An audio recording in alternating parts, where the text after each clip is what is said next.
hecho de los 25 años es una cifra que redondea y que el ser humano de alguna manera siempre tiene en cuenta. Los 25 años de casamiento, para nosotros los 25 años de ser obispo, para tantas circunstancias, una institución que celebra. Entonces, creo que si es tarde, de todas maneras, apreciemos el hecho de que ha madurado una toma de conciencia mucho más colectiva, mucho más generalizada de la que en los años anteriores se había notado, para que si se erige un monumento, este sea símbolo de toda una reflexión que el país haga, no con un deseo de venganza, pero sí de justicia, de verdad, de solidaridad, de homenaje a los caídos en forma brutal, clandestina, tirados al río o ejecutados de otra manera.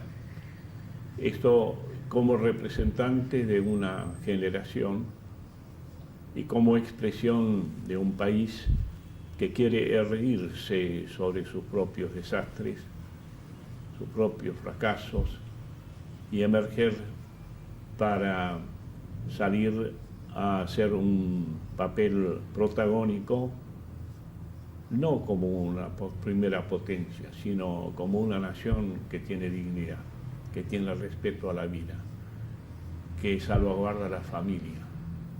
Creo que esos son los valores que todavía no todos reconocen, porque hay quienes defienden lo que ha pasado con el golpe.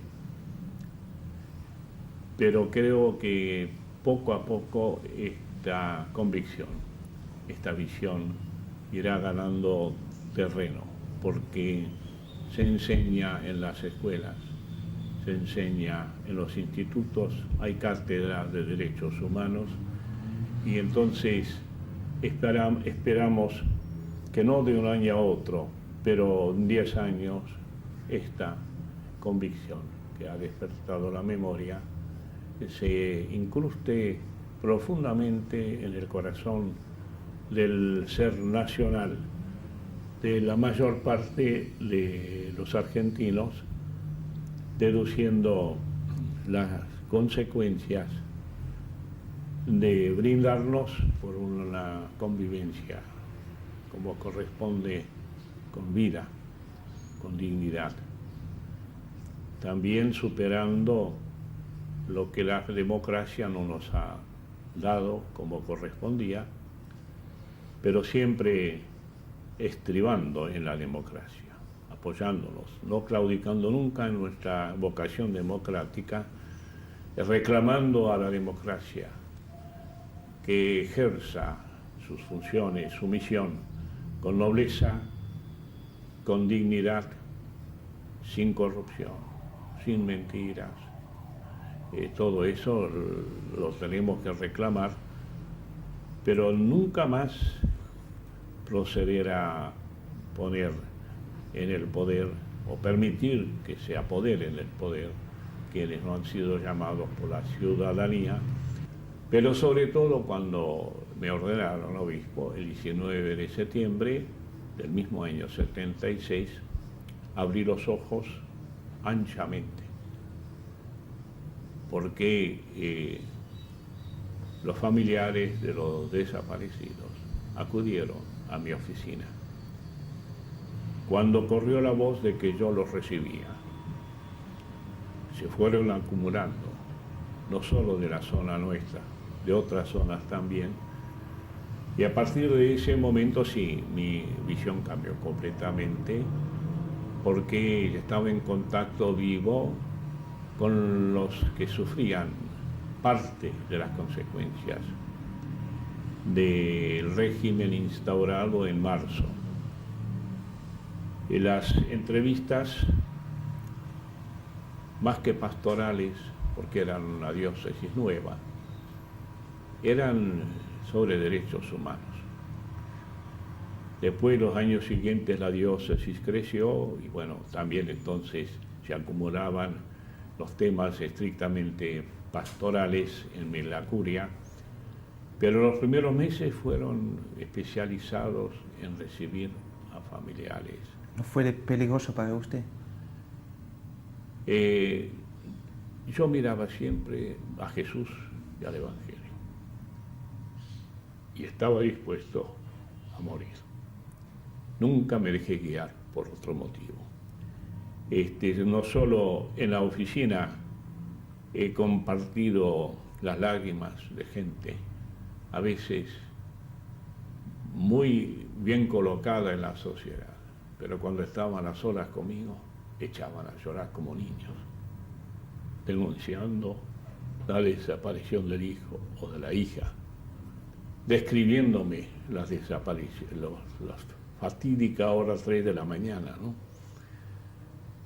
Después, en la vida práctica, hice mi trabajo de obispo. Yo manejaba el coche personalmente, volvía a las 11 de la noche a una casa que estaba completamente sola, a 30 cuadras del centro de Quilmes, y siempre estaba preparado para mi propia desaparición. Cuando bajaba del coche a abrir el portón me decía, te estarán esperando. Porque el escuchar tanto los relatos se incrustaban en mi interior, se encarnaban en mi propia vida. Y cuando a las 3 de la mañana me despertaba y oía que pasaba por la vereda una persona taconeando, dije, ahora te buscan a vos, ¿no? Pero miedo, francamente, no tenía, porque me hice fuerte en la oración. A las 3 de la mañana me despertaba, rezaba el Padre Nuestro y volvía a dormir. Me habían advertido, un funcionario me advirtió, Monseñor, no viaje nunca solo, porque no faltará quien quiera hacer un accidente, como Monseñor Angelelli, ¿no? Pero no, yo viajaba solo, porque no tenía para pagarme un chofer, pero con gran tranquilidad. ¿Y la muerte del Monseñor Angelelli no le causaba más miedo aún? No, simplemente porque una vez que yo entré en contacto con la situación, con los hechos, entonces me puse en mi papel de buen pastor que tiene que dar, si es necesario, la vida por las ovejas. Pero eso no lo considero como un heroísmo, sino como lo más normal que debíamos hacer y debíamos hacer entonces. Pero vuelvo a decir, el 24 de marzo, viajando allá de la Patagonia para el sudoeste, era una impresión, la de todos, la de muchos. Y a partir de septiembre, cuando horas y horas y horas, todos los días venían los familiares, ya mi visión era completamente distinta. Y entonces me traté de crecer en mis motivaciones, abrir los ojos a la realidad, y lógicamente sentía una solidaridad total con los familiares. En junio del año 79 empezamos a celebrar las misas con los familiares de los desaparecidos, rotando por las diversas, una vez por mes. Mañana vamos a estar en la catedral. La primera misa la celebré en junio, fines de junio del 79 en la catedral. se pobló, se llenó de pañuelos blancos. Ante todo, las madres venían, ¿no? Y esa escena se repetía mes por mes en cada una de las iglesias donde íbamos.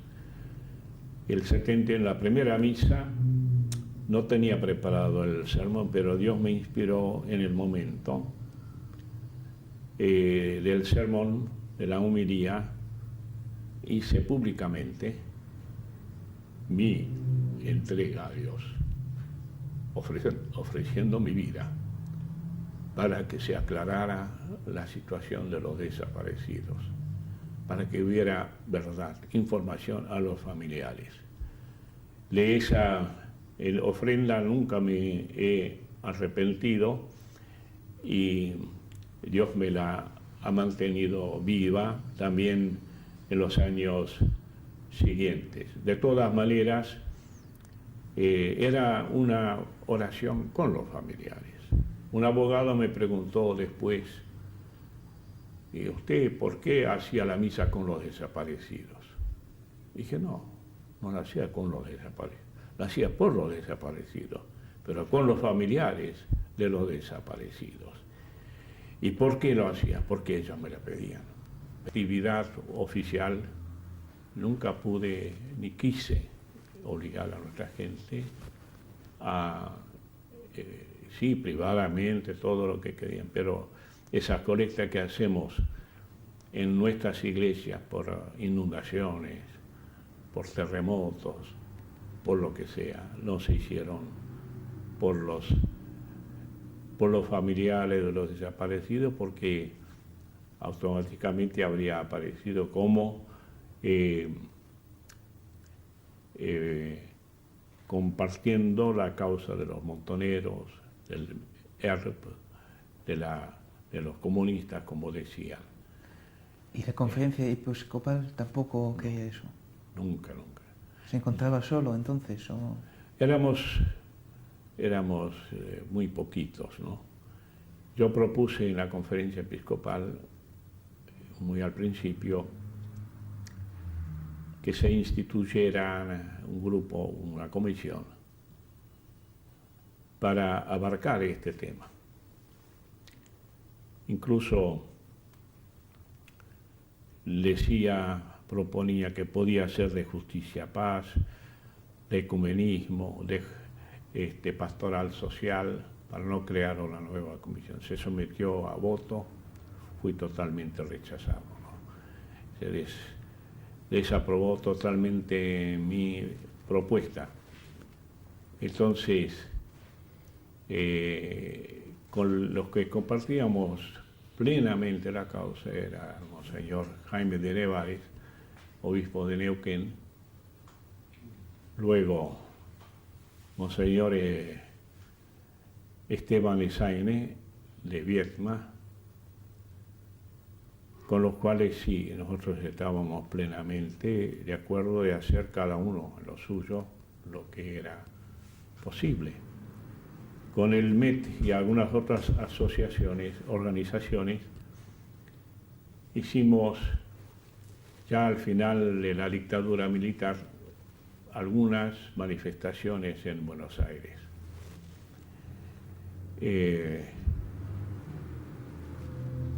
Recuerdo, siempre le escribía a Monseñor Esaine, al Monseñor de Nevares, que si él podía hacerse presente, porque le decía, si voy solo, me escrachan, como decimos en castellano.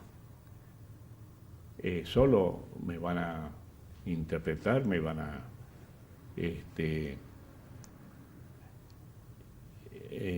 desaprobar totalmente, pero si vos venís, decía, ya somos dos, y es más difícil, ¿no? Por lo menos no estoy tan solo. Estaban los pastores, Pérez Escribel del Premio Nobel de la Paz, en esas manifestaciones. Y así tengo algunas fotografías, o las he visto, donde nos tomamos del brazo.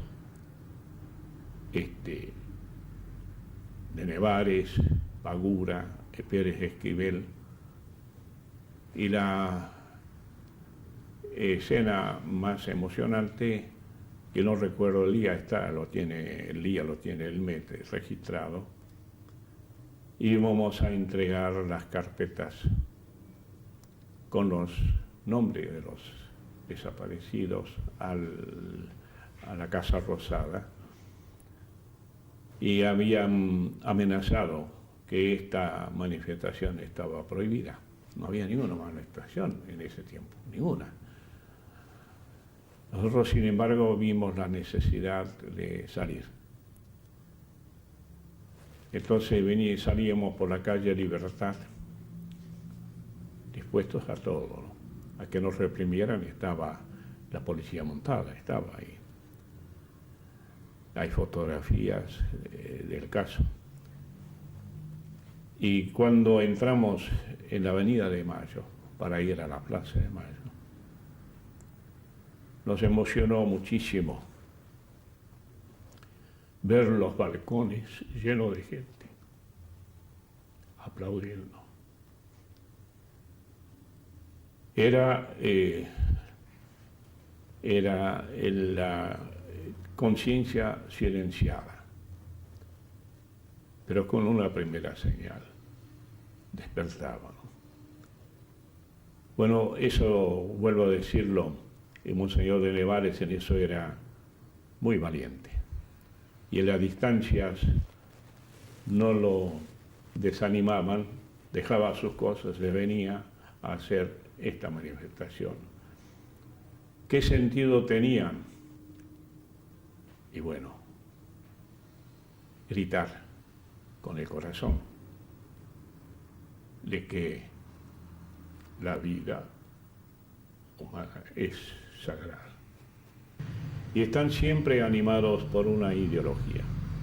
¿Y qué recuerdos trae a usted ese día de memoria? ¿Qué recuerdos trae usted ese día personalmente? Bueno, yo viajaba de la Patagonia para el sudoeste de la provincia de Buenos Aires. Todavía ignoraba muchos detalles de lo que había detrás de ese golpe. Y entonces lo viví como un ciudadano más, con cierta indiferencia, si cabe, como un relevo más que hacían los militares a los civiles, que desde el año 30 lo estaban haciendo, cada 5 años, 3 años, cada 10 años según. Y recién los meses siguientes tomé contacto con el nacido, estaba naciendo el movimiento ecuménico por los derechos humanos, tomé contacto antes de ser obispo